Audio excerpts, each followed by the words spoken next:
দেখতে ভালো লাগছে না? ঘুম থেকে উঠেই সাত সকালে চলে যাচ্ছি মাঠে। আমাদের জমিতে কুমড়ো ফুল হয়েছে, কুমড়ো ফুল তুলতে যাচ্ছি। আজকে এক ঝুড়ি কুমড়ো ফুল তুলব।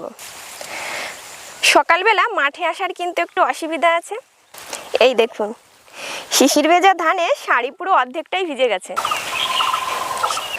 তবে যাই বলুন, সকালবেলায় মাঠে আসাটার অনুভূতিটাই যেন আলাদা। শিশির ভেজা ধান, খোলা আকাশের নিচে শান্ত পরিবেশ,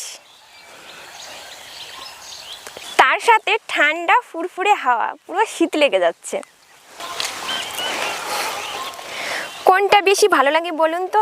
এই যে পাখিদের মন মাতানো কিচিরমিচির ডাক, এটা শুনলেই যেন মনটা ভালো হয়ে যায়।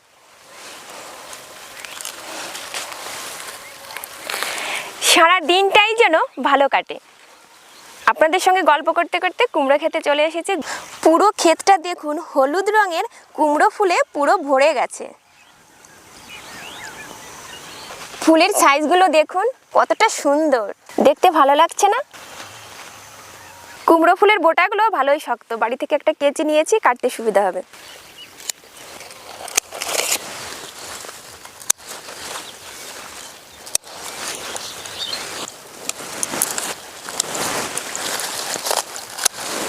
এক ঝুড়ি ফুল তুলে ফেলেছি। কুমড়ো ফুলের বড়া খেতে তো ভীষণই ভালো লাগে, তার পাশাপাশি চুনো মাছের চচ্চড়ি, ভর্তা ও আবার বাটা খেতেও কিন্তু ভীষণ ভালো লাগে। ফুল তোলা হয়ে গেছে। আজকের এই ভিডিওটি আপনাদের কাছে কেমন লাগলো অবশ্যই কমেন্টে জানাবেন। ভালো থাকবেন, অনেক অনেক সুস্থ থাকবেন।